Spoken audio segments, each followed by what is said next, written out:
Olá, como vai? Hoje nós estamos recebendo aqui o Dr. Carlos Alberto Ferreira.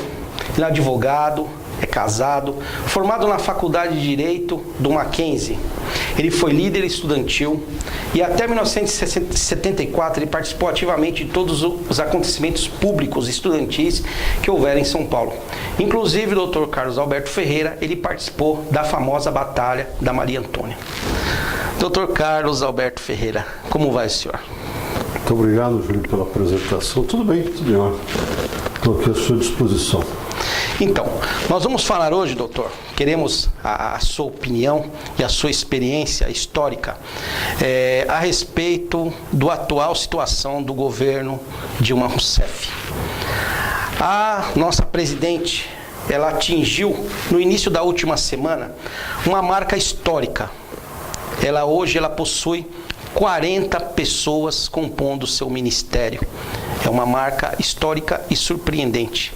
Eu queria saber a opinião do senhor a respeito dessa infeliz marca que a nossa presidente alcançou.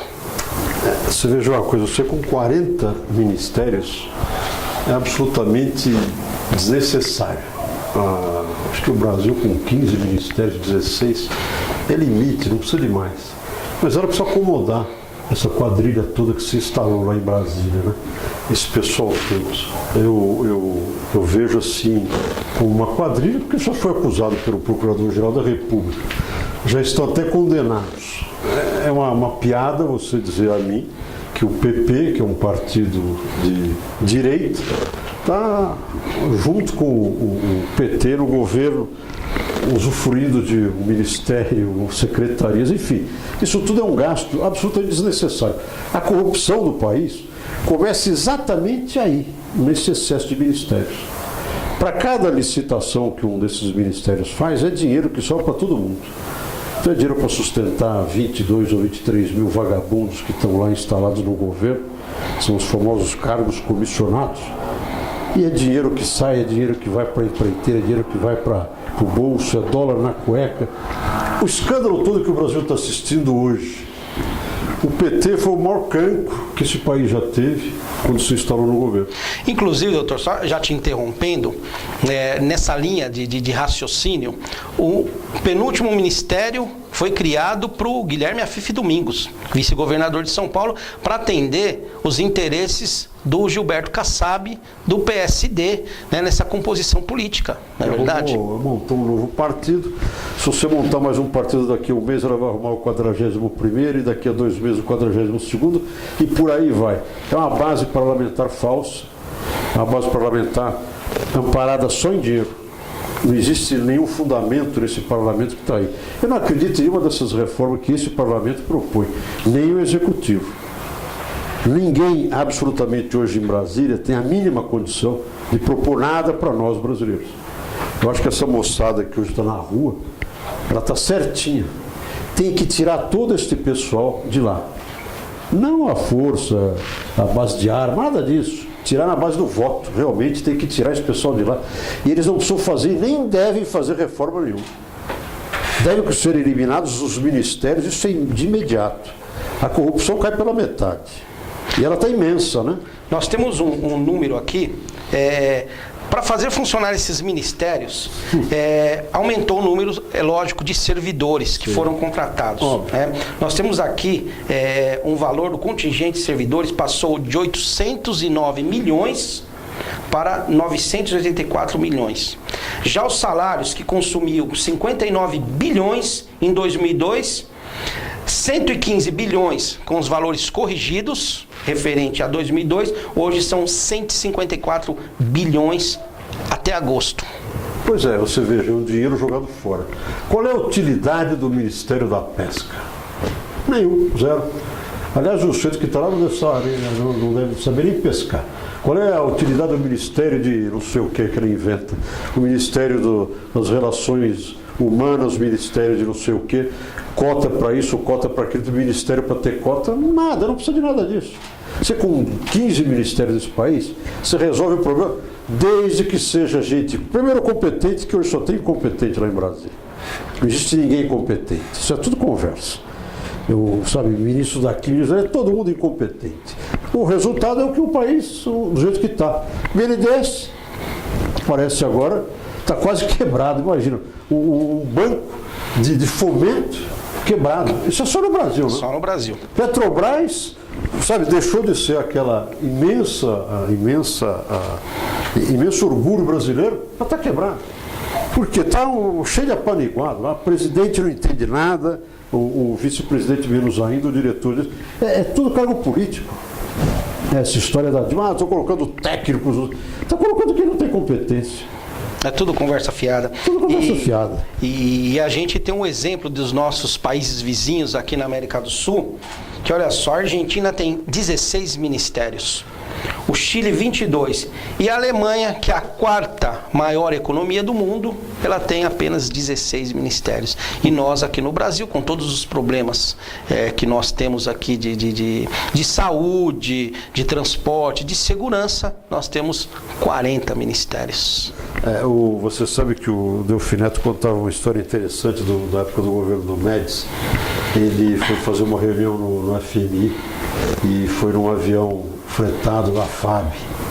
E quando ele desembarcou, não me lembro se na Suíça ou na Suécia, ele encontrou no aeroporto um dos parceiros de um país europeu e contou para o sujeito que ele tinha ido de avião fretado. E aí o sujeito brincou com ele, disse: nada como um país de gente rica, que eu vim em avião de carreira. A passagem paga pelo governo, mas não avião de carreira. Ele voltou, contou a história para o presidente Médici, e o presidente Médici, que era um homem absolutamente austero, ele determinou que de imediato não se fretassem mais aviões para nenhum ministro. Quem fosse viajar via avião de carreira. Isso é que eu chamo de economia. Você abrir um ministério aqui, coloca lá 200 pessoas, 300, 400, salários absurdos, incompetência total. Inoperância, na verdade. Inoperância, não vale nada. Então você precisa, efetivamente, para você começar, Júlio, a combater a corrupção, você tem que quebrar essa história de ministério, voltar para 15. Tira esses outros ministérios todos, demite todo mundo. O país não precisa de tanto funcionário público. Sabe, isso é uma camarilha que está só tomando o dinheiro do brasileiro. E quem está pagando a conta somos nós. Só para o senhor ter como exemplo, o Ministério dos Transportes gastou em 2012, 6 bilhões. E nós não temos estradas para que sejam transportadas as riquezas do país, a produção. 6 bilhões. É a ineficiência do governo. Na verdade, Júlio, esse governo entrou, o Lula, quando foi eleito pela primeira vez, ele usou o cargo para simplesmente amoletar tudo quanto é petista desse país inútil. Porque petista você foi inútil, continua sendo. Eu digo isso assim embaixo. Então o pessoal Exatamente. que é de uma ineficiência total. E eles, monta ministério aqui e monta empresa estatal lá e põe o dedo aqui, põe o dedo ali. Tentou até voltar a estatizar a Vale. Aliás, se meteu na presidência da Vale, porque quem leu o livro, esse livro da história do Zé Dirceu, aí, saiu agora, eu recomendo que se leia. Tem uma história muito interessante da Vale do Rio Doce. Todo mundo vai entender por que o Lula enfiou o dedo lá e teve que trocar o presidente, amando dele. Tá ótimo. Nós vamos agora para um rápido intervalo e já voltamos.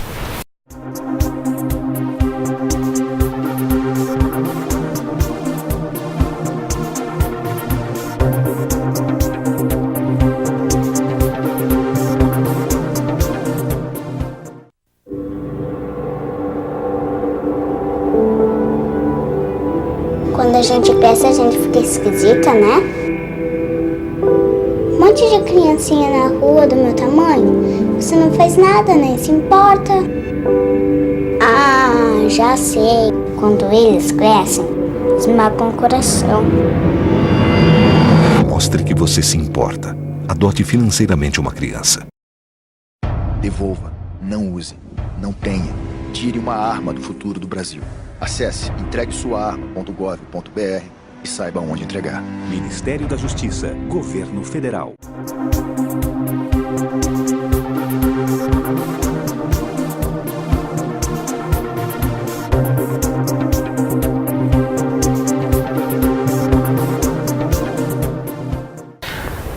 Nós estamos recebendo hoje o Dr. Carlos Alberto Ferreira. Eu só quero fazer uma retificação na última informação, onde eu falei 809 milhões de funcionários. Na verdade, são 809 mil funcionários e 984 mil atualmente.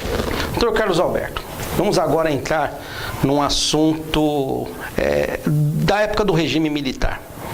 Nós temos dados de que os 3 últimos presidentes militares, o presidente Médici, o presidente Geisel e o presidente Figueiredo, eles tiveram 18 ministros e eles conduziam o país de uma forma economicamente muito segura e sem corrupção. O senhor que acompanhou muito de perto esses governos, conta pra gente o que era na realidade esses governos. Olha, Júlio, esses governos foram os mais investigados que eu já ouvi falar. Quando o Sarney assumiu a presidência, o Ulisses Guimarães, junto com o Franco Montoro, nós vamos fazer uma devassa, vamos acusar, vamos mostrar a bandalheira. Já são 20, não sei quantos anos passados, da entrega do poder ao Sarney como presidente, que substituiu o Tancredo, né? E até hoje, ninguém soube de nenhum procedimento criminal ou civil contra nenhum ministro, nenhum dos militares presidente da República. Por quê? Porque, na verdade, eram governos efetivamente austeros, governos corretos. Não se acusa nada, não se acusa ninguém, não há prova de nada, não há prova de ninguém. Não saiu nenhum militar daqueles Médici, Geisel, Figueiredo, Castelo Branco Costa Silva, com um filho bilionário. Nenhum deles tem um filho bilionário. Exatamente. Que era lavador de elefante no circo e agora virou trilionário, ou bilionário, ou milionário, não importa. Mas enfim, ninguém acusa nenhum desses militares de nada. Como morreram, como nasceram. Os ministros, a mesma coisa. Eu me lembro de nenhum escândalo. Aliás, me lembro que no governo Médici caiu um ministro, não me lembro qual deles foi, mas não foi por problema de dinheiro, corrupção. Ele caiu por uma diferença qualquer, ou política, ou nacionalista, não importa. Mas foi por uma coisa pessoal lá entre o presidente da República e o seu ministro. Não caiu por corrupção. Eu não me lembro, e se alguém puder me trazer, eu vou agradecer, de ter visto um escândalo financeiro. O ministro, o ministério vendeu a obra por um trilhão e, na verdade, a obra custou 10 mil reais.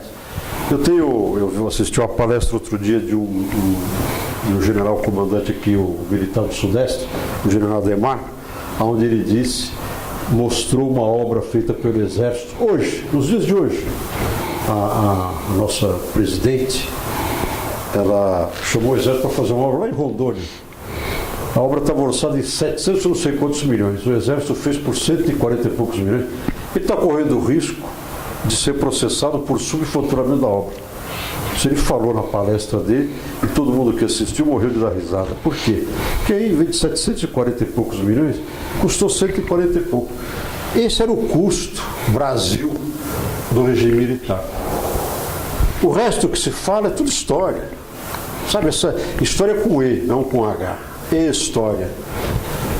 Procuro ensinar o brasileiro de hoje, o jovem de hoje, que agora está abrindo os olhos. Está vendo que não é bem aquilo que se diz. O regime militar era o bicho-papão, tortura, Eles estão vendo que não era nada disso. O país cresceu, foi adiante. Você não tinha telefone, você não tinha estrada para andar, você não tinha nada. O Brasil era um país, sabe, eu me lembro, você para fazer uma ligação para o Rio de Janeiro, levava 3 dias. 3 dias. Ficava uma telefonista na linha para tentar fazer a ligação. Hoje você tem tudo isso. E estes que estão aí hoje no poder, que são os que estão fazendo a história do Brasil, são os derrotados. País que cuja história é feita pelos derrotados, nunca vai para frente. E o que está acontecendo, o Brasil está indo para trás. E isso só para ficar na esfera econômica, porque se a gente for tocar no assunto de segurança, de educação, de família, aí não tem vez para petralhada, vamos falar o português claro, né? O país continua decaindo. Então o que eu digo, vou repetir. História de país contado por derrotado dá nisso. O país está indo de mal a pior. A Europa está passando uma crise financeira fantástica.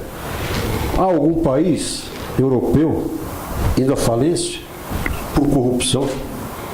Será que algum BNDES lá da Europa está indo à falência?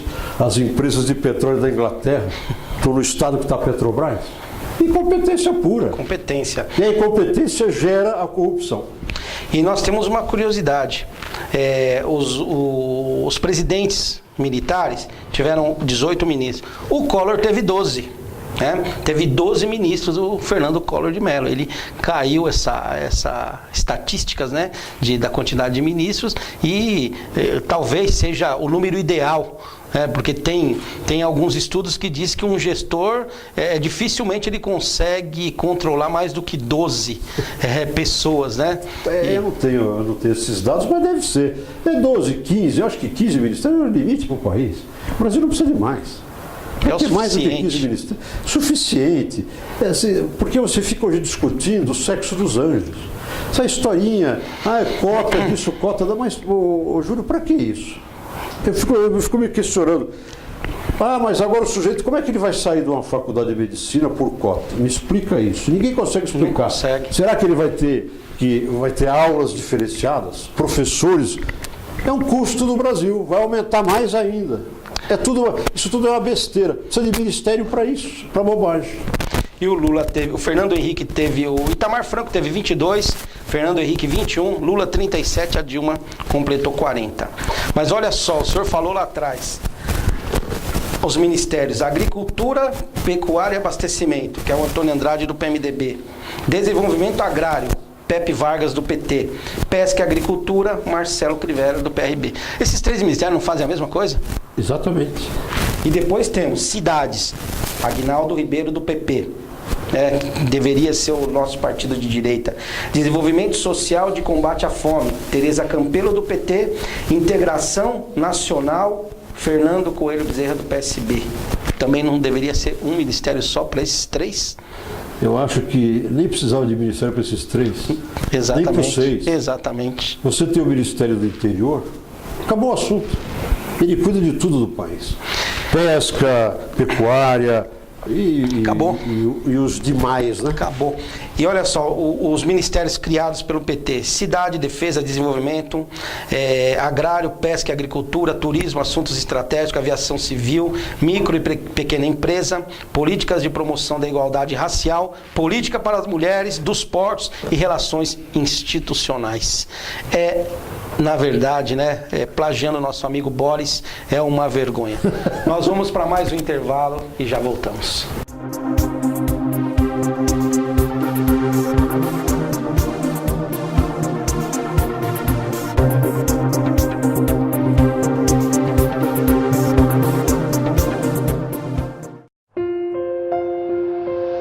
Parece incrível, mas em pleno século XXI ainda tem gente que não aceita o direito de cada um ter sua orientação sexual. Agredir, xingar, discriminar uma pessoa por ser homossexual é mais que uma falta de humanidade. É crime. O Disque Direitos Humanos recebe denúncias e enfrenta a violência. Ligue 100 e denuncie. E não se esqueça, o fim da intolerância começa em casa. Ainda tem adulto que bebe e dirige. Causa muitos acidentes com crianças. Vamos dar uma bronca nele! Não! Eu poderia transformar todo mundo em criança. Assim, ninguém ia beber nem dirigir. Peraí, já fizeram até uma nova lei pra isso? É só respeitar. Se beber, não dirija. Ou vai de táxi. Ué, não era 7 anões? Não olhem pra mim, hein? Ajude a salvar nossas crianças. Cuide delas no trânsito.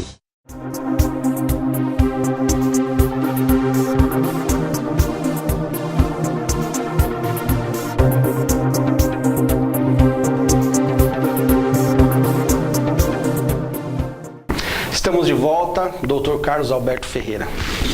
Dr. Carlos Alberto, nós vamos falar agora de um assunto que, segundo o próprio ex-deputado Clodovil Hernandes, que tinha um projeto na Câmara que os caras obviamente barraram, diminuição do número de deputados para apenas 250. Hoje nós temos 513 deputados federais, mais 81 senadores. Cada parlamentar custa aos cofres públicos R$150 mil por mês. Isso sem falar nas emendas que a gente vai falar um pouco mais para frente. Você veja uma coisa, Júlio, os grandes empresários do país. Vou pegar o Abílio Diniz mais recente aí. O Abílio tem 2 secretárias, até onde eu saiba. Para que ele não precisa de mais.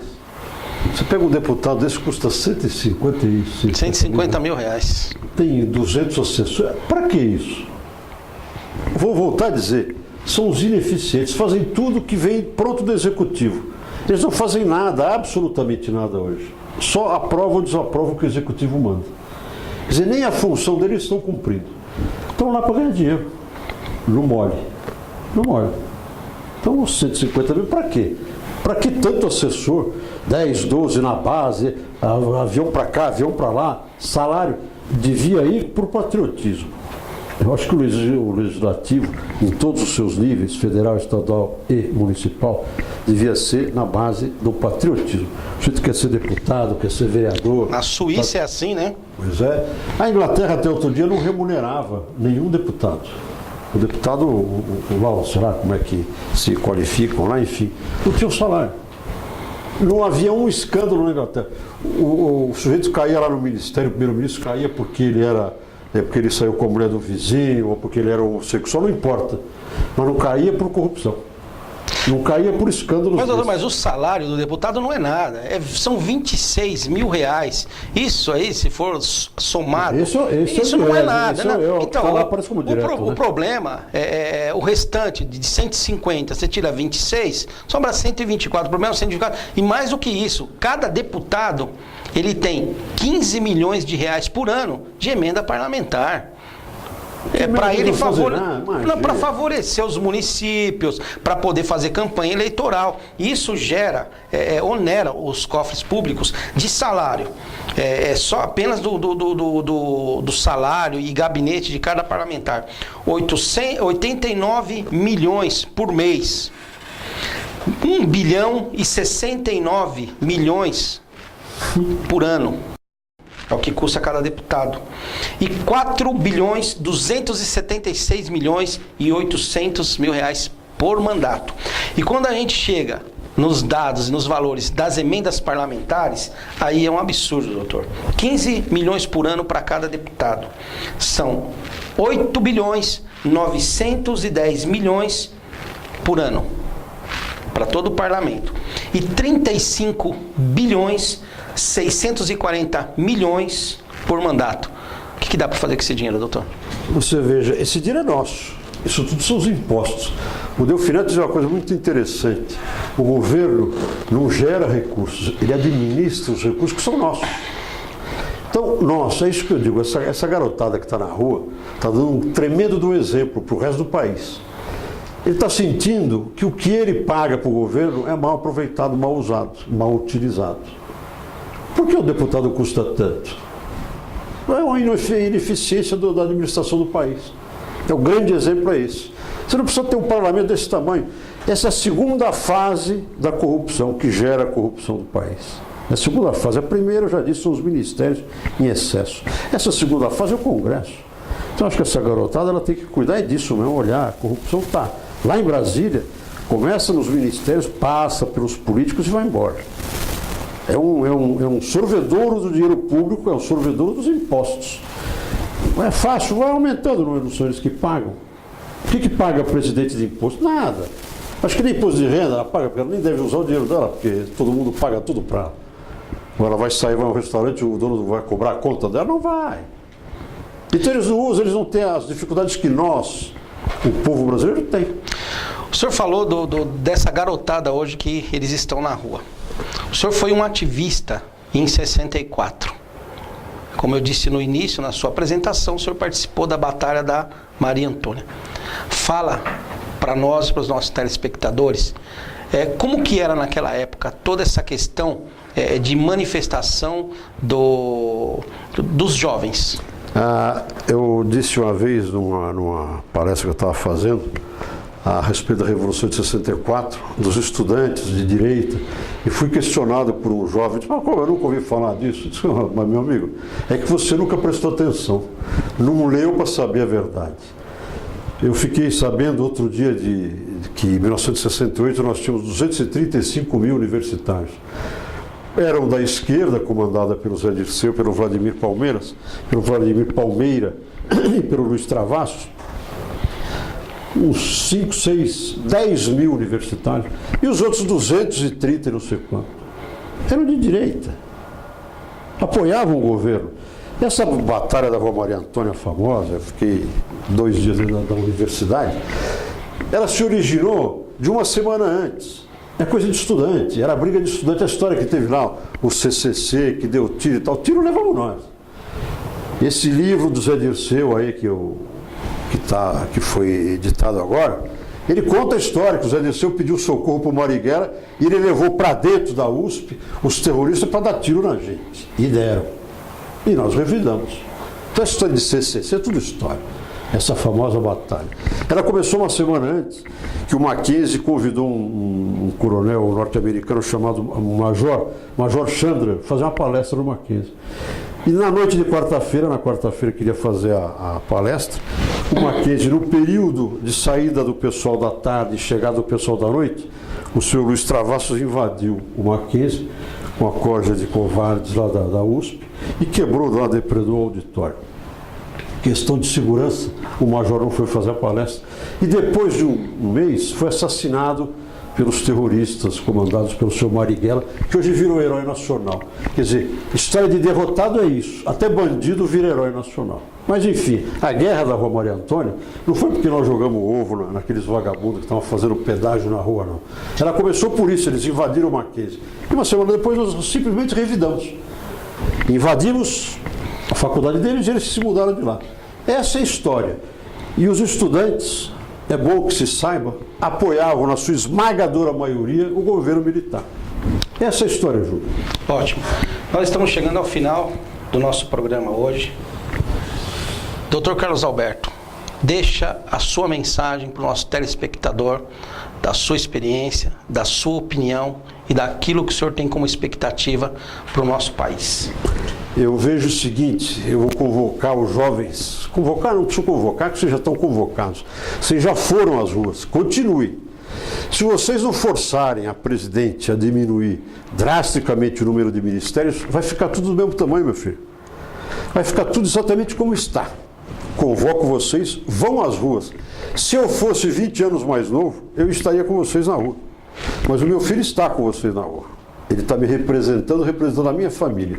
E todo brasileiro que se preza, todo brasileiro que tem vergonha na cara, todo brasileiro que é patriota, deve ir à rua, exigir desta presidente, primeiro a diminuição dos ministérios. Depois eu vou cuidar do Congresso Nacional. Muito obrigado pela atenção que vocês dedicaram aqui ao nosso programa. Muito obrigado. Doutor, muito obrigado. Muito obrigado, Júlio, pela sua presença. Muito obrigado e até o próximo programa.